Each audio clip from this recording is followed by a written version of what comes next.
개미 새끼 떴냐? 마블의 7번째 희망 떴잖아. You can beat me. I am Kang! You ready? Ready.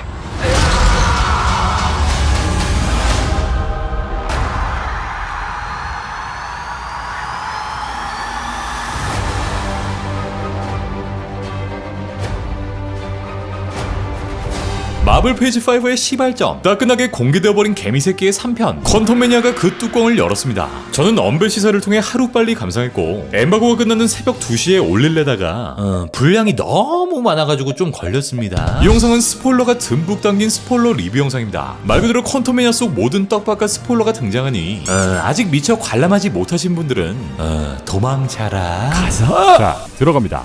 Let's go.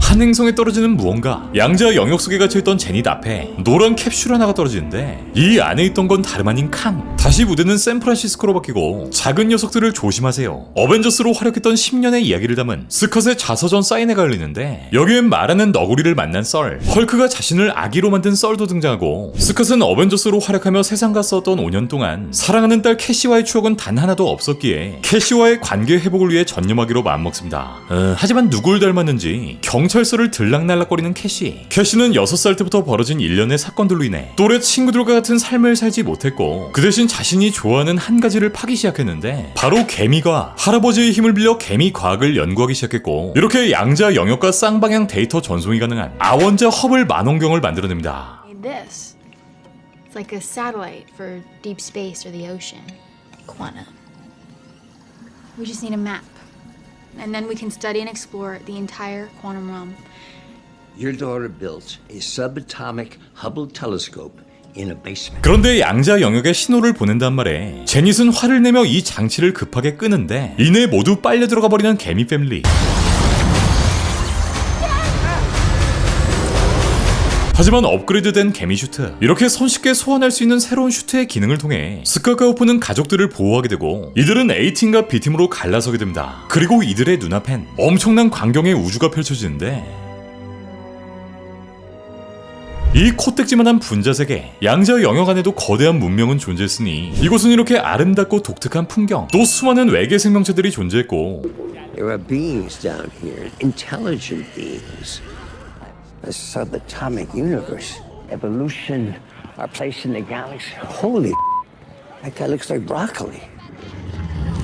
네, 이 모습은 스타워즈가 자연스럽게 떠오르게 되고 별의별 생명체들을 보는 맛도 있었네요. 그리고 스카크 캐시는 이들의 말이 영어로 들리는, 그러니까 의사소통을 할 수 있는 오즈라는 진액을 마시게 됩니다. 여기엔 사람들의 생각을 읽을 수 있는 커즈, 구멍성애자 베브, 이들을 끔찍히도 경계하는 젠토라가 등장하는데 제닛의 이름을 듣고 소스라치는 젠토라. 네, 결국 이들을 버리고 윗세계로 떠나버린 제닛을 원망하고 있었던 거. 그때 이들 앞엔 캉의 군대, 그리고 캉의 오른팔, 바로 원자 코믹스의 모독이 모습을 보입니다. 앤트맨의 1편에선 이렇게 양자 영역에 빨려 들어갔던 옐로 재킷, 데런 크로스는 이곳을 통치하던 캉에 의해 발견되었고 원자 코믹스의 모습 그대로 살인만을 위해 고안된 유기체로 재탄생되는데 모독은 이번 영화에 몇 없는 개그 캐릭터로 활용되기도 하는데 이게 또 생긴 거 보면은 또 드립을 안 칠 수가 없는 친구라 영화 속에선 데런이 아닌 모독이라 불러야 대답하기도 하고 이 애기 엉덩이 하며 아이 보행기 타고 다닌 줄 알았는데 다시 제닛 팀으로 넘어가 오랜 시간 이곳에 살았던 제닛은 자유투사로 활동할 때 인연을 맺었던 남자 크라일라 경과 조우하게 되고 잃어버린 스카과 캐시를 찾기 위해 도움을 요청하는데 뭔가 의미심장한 눈빛의 크라일라. 네, 크라일라는 캉에게 흡수된 변절자가 되어버렸고 이들을 캉의 군대에 넘기려 하는데 호락호락하게 당하지만 않는 개미 패밀리. 이들은 살아있는 자전거 마냥 운전할 수 있는 우주선을 타고 달아납니다. 그리고 제닛은 자신이 숨겨왔던 과거, 캉과 밀접했던 과거를 고백하는데 캉이 양자 영역에 떨어진 후 그와 함께 탈출하기 위해 캉의 우주선, 멀티버스를 이동할 수 있는 비행선을 고치게 되는데 이 천재적인 제닛의 솜씨로 결국 비행선을 고치는데 성공했고 제닛이 이 비행선에 손을 대보는데 이때 제닛의 머릿속에 떠오르는 장면들, 바로 모든 것들을 파괴해버리는 캉의 모습을 보게 됩니다. 네, 이 비행선은 캉의 모든 신경 운동체와 연결되어 있었던 것. 그렇게 불순한 의도를 가진 캉은 본색을 드러내고 제닛은 비행선의 핵심 물질인 이 코어를 빼앗은 후 엄청난 크기로 거대화시켜버립니다. 그렇게 자신의 슈트, 배트라머 하나만 보존한 캉은 여기에 거대한 제국을 건설하게 된 것.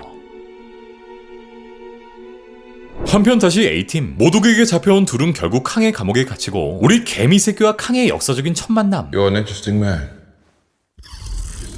Scott Lang. I don't know who you are, but you've made a big mistake, okay? I'm an Avenger. 스캇은 어벤져스 뽕이 한껏 차올라 있었기에 이렇게 되도 않는 작법까지 늘어놓지만 You're an Avenger. Have I killed you before?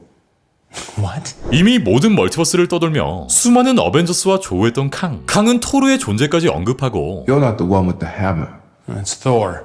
We get confused a lot. Similar body types.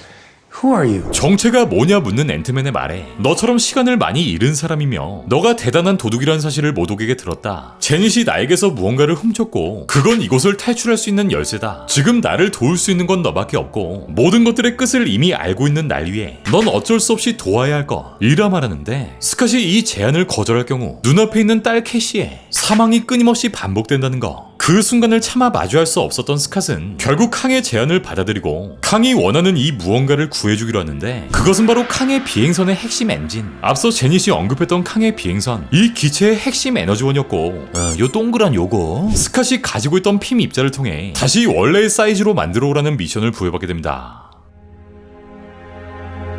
그렇게 스캇이 떨어진 이곳 바로 확률 폭풍. 여기서 스캇은 갑자기 둘은 넷으로, 넷은 8명의 스캇으로 나뉘어지는데 이곳은 바로 스캇의 모든 선택들이 존재하는 장소, 무수히 많은 선택들에 의해 발현된 신비스러운 공간이었고 제닛은 이를 가능성이라 부르는 곳이었는데 수백 명의 스캇은 여기서 벗어나기 위해 이렇게 날뛰어보지만 사지가 뜯겨 나가는 것도 모자라 스파게티 마냥 갈갈이 갈려버리는 상황. 또 각자 다른 선택을 한 만큼 모든 스캇들의 성향은 가지각색이었는데 그럼에도 불구하고 이들은 같은 목적, 바로 사랑하는 딸 캐시를 구해낸 것이었고 이때 캐시의 음성, 1편처럼 아빠를 응원하는 캐시의 음성이 들려오는데 그렇게 스캇들은 힘을 모아 코어의 입자를 쏘고 파스스 타버린 채 효과를 발휘하지 못하는 입자. 그렇게 수백 명의 스캇들은 바닥 아래로 떨어지는데 이때 등장한 수백 명의 호프가 스캇의 손을 잡아채는 순간 나머지 클론들은 모두 사라지게 되고 결국 두 주인공의 힘으로 수많은 핌입자를 쏴 원래 크기의 코어를 대체하는 데 성공합니다. 그렇게 코어를 다시 되찾은 캉은 자기 나름대로의 이유, 우주엔 잉커전이 일어나 멀티버스가 죽어가고 있었고 본인 기준의 멀티버스, 자신이 선택한 시간선을 정복하기 위해 나머지 멀티버스를 파괴했다는 당위성을 부여합니다. 캉은 이제 모든 별들을 파괴하고 영혼을 정복할 것이며 캉 다이너스티를 펼치겠다며 수만 명의 군대를 출격 준비시키는데 이 순간 캐시는 캉의 군대 시스템을 해킹하고 이 세계에 존재하는 모든 자유투사들에게 캉의 군대와 맞서 싸우자는 동기를 부여합니다. 하지만 캉은 이미 비행선 출격 준비를 마친 상황. 그렇게 캉의 비행선이 위치한 이곳엔 이렇게 실드 장벽이 씌워지게 되는데 결국 캉을 잡기 위해 스캇은 초거대와 그야말로 진격의 거인이 되어버리고 함께 거대화된 캐시와 함께 캉의 비행선 코어를 다시 한번 부숴버립니다. 이제 캉의 뚜껑은 열리다 못해 터져버렸고 제닛이 비행선 신경을 통해 본 장면처럼 모든 투사들을 학살하기 시작하는데 그렇게 시작된 3개미와의 전투. 개미들은 나름의 방법으로 열심히 10년의 짬바를 보여주며 캉과 싸우고 특히 이 마지막 액션씬은 축소 거대화를 자유롭게 보여주면서 캉을 내다 꽂는 모습도 인상적이었고요. 하지만 결코 31세기의 기술들을 감당해낼 수 없었던 이들, 그렇게 캉에게 죽을 위기에 놓이는데 이때 이들의 뒤로 등장하는 개미떼들, 팽크와 함께 무수히 많은 슈퍼 개미떼들이 때로 등장합니다. 이 장면은 반지의 제왕 속 마지막 전투, 또 엔드게임을 연상케 하고요. 사실 이 개미들은 영화의 초반부터 뿌리던 떡밥, 이들이 양자 영역에 떨어지고 난 후 계속해서 이상한 신호를 받았던 행크. 알고 보니 이건 개미들의 신호였고 이들이 이곳에 떨어지는 동안 같이 있던 개미들까지 함께 떨어지게 되었는데 이때 개미들은 이곳에서 무수히 많은 시간, 그러니까 양자 영역 속 하루란 시간은 이 개미들에겐 수천 년의 시간으로 환산되었기에 팽크의 개미들은 고도로 진화하고 개미새끼라 부르는 것도 미안할 정도로 진보화된 2급 문명을 보여주게 됩니다. 이를 보고 당황한 캉은 나만의 작고 소중한 미니 실드를 소환해보지만 이때 다시 등장한 모도, 캉에게 개무시를 받던 모도, 아니 데런은 다시 캉에게 대항하며 캉의 작고 소중한 실드를 부수며 자신을 희생합니다. 영화 곳곳엔 데런에 대한 짧은 내용들, 자신의 찌질한 모습을 캐시에게 고백하는 데런의 모습이 등장하고 그런 데런에게 캐시는 너무 늦은 때란 없다라는 참 명언을 건네줍니다. 그렇게 캉의 따까리, 모독으로 살던 데런의 생각도 바뀌게 된 것. 마지막에 데런은 깨알 재미, 우린 형제나 다름없었잖아, 그래도 어벤져스로 죽어서 기뻐 등의 드립을 죽기 전까지 던지고 캉은 개미떼들에게 물어뜯기며 어딘가로 휩쓸려 가게 됩니다. 제닛은 캉의 비행선을 이용해 지구로 돌아가는 루트를 찾아내고 원래 있던 지구로의 포탈이 열리며 개미 패밀리들은 하나둘씩 건너가게 되는데 마지막 순서였던 스카. 이때 갑자기 캉이 나타나고 이들은 UFC를 하기 시작하는데 결국 자신을 희생해. 그러니까 함께 패배하려는 스카. I don't have to win. We both just have to lose. 하지만 캉은 스캇을 흠씬 두들겨 팬 후 자신이 포탈로 넘어가려 하는데 이때 다시 포탈 안으로 들어온 호프. 그렇게 두 개미는 힘을 모아 비행선왕 깨진 균열 속에 캉을 밀어넣고 캉은 결국 소멸해버립니다. 다시 일상으로 돌아온 스캇을 벌레맨, 아니 거미 새끼로 알던 카페 사장 루빈 할배 또한 이제 커피값 12달러를 꼬박꼬박 받을 만큼 Thank you, Spider-Man! 스캇의 인기는 이전만 못했고 이젠 오히려 딸 캐시가 새로운 히어로 반열에 오르게 된 상황. 하지만 이렇게 되찾은 행복한 일상 속 스캇은 자신에게 끊임없는 질문을 던집니다. 바로 어느 차원에서나 존재하는 정복자 캉이 언젠간 다시 이들을 찾아와 꼭 복수하겠다는 말. 그렇게 알 수 없는 찜찜함을 지울 수 없는 스캇의 독백과 함께 퀀텀 매니아의 모든 이야기는 끝이 납니다. 일단 관람 이후 인스타에 올린 몇 장의 스토리에 이번 영화는 어땠냐는 질문, 이번에도 망했냐라는 DM들을 정말 많이 해주셨는데 개봉 전부터 참 말이 많았던 이 영화의 평가, 매번 그랬듯 호불호가 존재한다는 말들이 많았었죠. 이 호불호라는 말 자체가 사실 각자의 영화 성향을 나타내는 말이고 제가 매 리뷰 때마다 항상 말씀드리는 것처럼 영화를 보는 각자의 시선도 다 다르기 때문에 사실 내가 재밌게 봤어도 그만, 재미없게 봤어도 그만이라는 생각이 듭니다.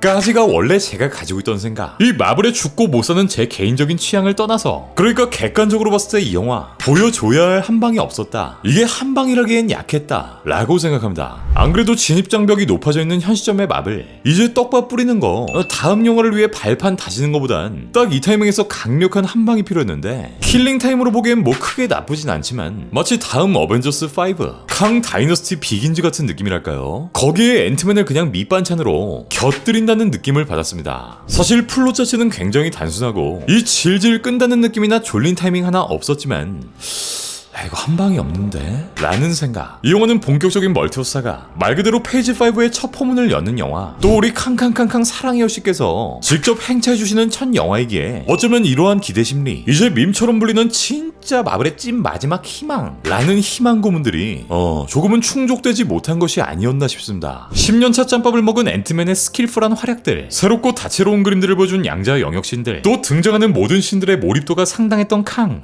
가면 갈수록 좀 그랬지만 모두가 생각했던 시퀀스는 포함되어 있었고 볼거리도 뭐 적당했지만 여기에 신선함과 놀라움은 부재된 느낌. 결론적으로 말씀드릴 수 있는 건 기대치를 어느 정도 낮추고 보시는 걸 추천드리겠습니다. 이렇게 영상을 만들고 있는 현 시점에도 썩토가 아주 그냥 진하게 터져버렸는데 이게 마블 영화 역사상 두 번째 썩토죠. 근데 정말 궁금한 건 각각 98점, 75점의 후한 점수를 받았던 이 작품들은 어떻게 이해해야 하는 건지 난 진짜 납득이 안 가. 스포를 좀 껴서 아쉬웠던 영화의 몇 부분, 영화의 후반 수천 마리의 슈퍼 개미들이 이 캉의 멱살을 잡고 끌고 가는데 영화의 극적임을 위해 결국 좀비처럼 캉이 살아 돌아옵니다. 그 많던 개미 새끼들은 다 어디 갔냐. 또 수천 배로 거대화된 캐시가 다시 원래 사이즈로 돌아온 후 다시 아무렇지 않게 활동을 하는데 전작에선 이거보다 훨씬 작은 사이즈로 커졌던 스캇이 이렇게 아주 정신이 혼미해질 만큼 기절해 있었던 걸 생각해보면 이 거대화 피로 설정이 너무 우야무야 넘어간 게 아닌가 싶었고요.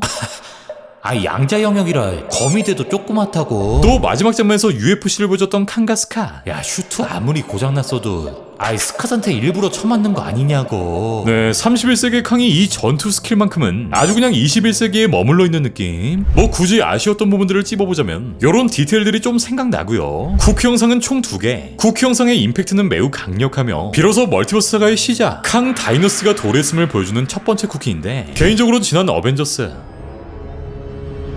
인피니티 워,